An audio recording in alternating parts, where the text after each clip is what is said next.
¿Alguna vez te has preguntado qué nos revela la historia de Babel sobre el origen de las lenguas? La historia de la Torre de Babel es una de las narrativas más intrigantes de la Biblia, que no solo ofrece un relato sobre la diversidad de idiomas, sino que también plantea preguntas profundas sobre nuestra conexión con Dios y entre nosotros. En los próximos minutos, nos embarcaremos en un viaje para descubrir cómo esta historia se entrelaza con nuestra fe y qué lecciones espirituales podemos extraer de ella. Así que quédate, porque lo que viene a continuación podría cambiar tu perspectiva sobre el lenguaje y la comunicación. La historia de Babel se encuentra en el libro de Génesis, en el capítulo 11, versículos 1 al 9. El pasaje comienza describiendo un tiempo en el que toda la tierra tenía una sola lengua y unas mismas palabras. Puedes imaginarlo, un mundo con un solo idioma, donde la comunicación fluía sin barreras. Pero, ¿qué sucedió para que esa armonía se deshiciera? La humanidad, en su deseo de hacerse un nombre, decidió construir una ciudad y una torre que llegara hasta el cielo.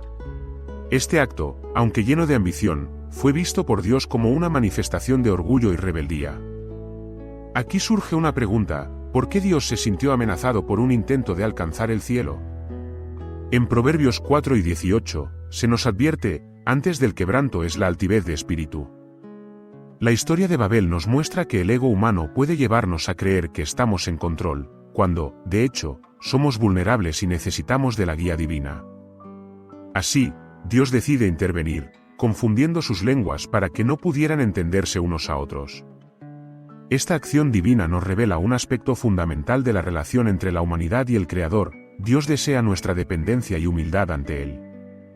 Mientras exploramos esta narrativa, es crucial considerar ¿cuáles son las implicaciones espirituales de la diversidad de lenguas? En el Salmo 19, 1, se dice: los cielos cuentan la gloria de Dios, y el firmamento anuncia la obra de sus manos. La multiplicidad de idiomas puede verse como una manifestación de la creatividad de Dios. Cada lengua es un medio único de expresión y comunicación de la gloria divina. ¿Te has detenido a pensar en cómo cada cultura, a través de su idioma, refleja un aspecto del carácter de Dios?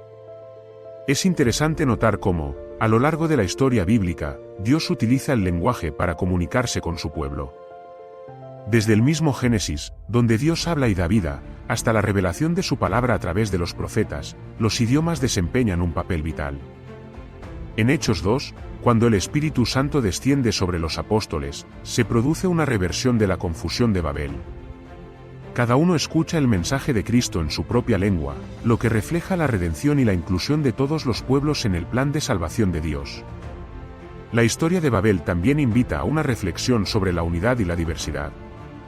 En Efesios 4, 4-6, se nos recuerda que hay un solo cuerpo y un solo espíritu, así como fuisteis también llamados en una sola esperanza de vuestra vocación, un solo Señor, una sola fe, un solo bautismo, un solo Dios y Padre de todos, el cual es sobre todos, y por todos, y en todos. A pesar de la diversidad de lenguas, la Iglesia de Cristo es llamada a la unidad. Este llamado a la unidad no ignora las diferencias, sino que las integra. Cada lengua, cada cultura, tiene su lugar en el cuerpo de Cristo. Hemos mencionado la importancia de la dependencia de Dios y la unidad en diversidad, pero quizás te estés preguntando, ¿cómo podemos aplicar estas enseñanzas en nuestra vida diaria? Una forma es buscar el entendimiento y la conexión con aquellos que son diferentes a nosotros. En 1 Corintios 12, 12-14, Pablo habla de cómo el cuerpo de Cristo está compuesto por muchos miembros, cada uno con diferentes funciones.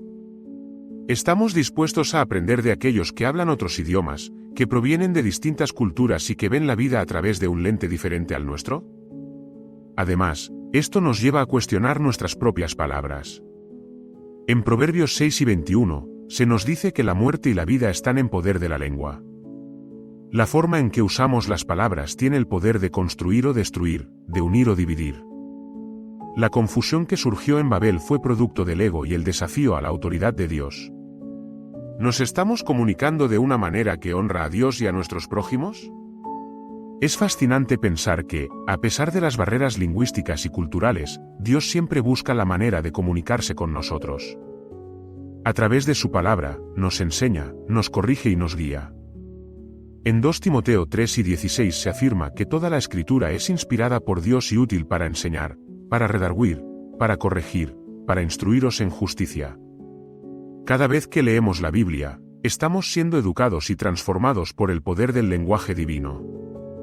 A medida que avanzamos en esta reflexión, hay algo más que debemos considerar: la misión de la Iglesia. Jesús nos dio el mandato de ir y hacer discípulos a todas las naciones, Mateo 28, 19-20. Este llamado va más allá de las fronteras culturales y lingüísticas. La historia de Babel nos recuerda que, aunque Dios confundió los idiomas, también está en el negocio de rescatar y redimir a su pueblo a través de Jesucristo. La Gran Comisión es una invitación a ser parte de esta obra, trascendiendo cualquier división que el mundo pueda crear. Pero, ¿qué significa realmente esta misión en la práctica? Significa adoptar una postura de humildad y apertura. Tal vez nunca aprenderemos todos los idiomas del mundo, pero podemos esforzarnos por escuchar las historias de los demás. El apóstol Pablo nos da un ejemplo poderoso de esto al decir en 1 Corintios 9:22, «Me he hecho todo a todos, para que de todos modos salve a algunos». La disposición a ir más allá de nuestro propio entorno es un acto de amor y aplicación del Evangelio. Recapitulando lo que hemos explorado, la historia de Babel nos revela el peligro del orgullo humano y nos llama a una vida de humildad ante Dios.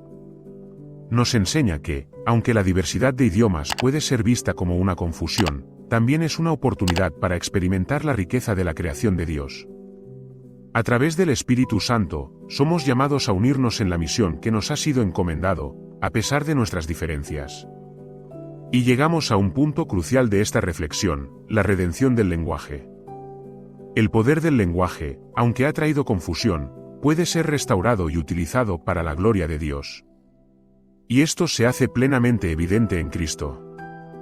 El mensaje de salvación que trasciende el tiempo y el espacio se predica en todos los rincones de la tierra. La Escritura nos asegura que en el cielo habrá un pueblo de toda tribu, lengua y nación, Apocalipsis 7, 9. Este es el futuro prometido por Dios, donde las diferencias se celebran en unidad. La enseñanza final que podemos extraer de la historia de Babel es un llamado a ser agentes de paz y unidad en un mundo dividido. En Filipenses 2, 1-2, se nos exhorta a estar siempre en unidad, cuidando de los unos y otros. Cada uno de nosotros tiene un papel que desempeñar en la construcción de puentes, en lugar de levantar torres de orgullo y división. A través de nuestras palabras y acciones, podemos reflejar el amor de Cristo y la esperanza de su redención, comenzando en nuestras comunidades y extendiéndonos a las naciones. Así que, al finalizar este viaje por la historia de Babel, te invito a reflexionar: ¿cómo puedes contribuir a la unidad y la paz en un mundo que a menudo se siente fragmentado? Al recordar que cada lengua es un regalo de Dios, considera cómo puedes usar tu propio lenguaje para edificar y no dividir, para amar y no menospreciar. Si lo haces, estarás recreando en tu vida la visión de un mundo unificado en Cristo, que, aunque diverso, se encuentra en la misma misión: glorificar a nuestro Dios. Entonces, la historia de Babel no solo nos advierte sobre los peligros del orgullo, sino que nos llama hacia la esperanza y la redención, un camino diseñado por el mismo Dios que cambia y transforma corazones. Y recuerda, en cada lengua, y en cada corazón, existe la verdad de que todo lo puedo en Cristo que me fortalece, Filipenses 4:13.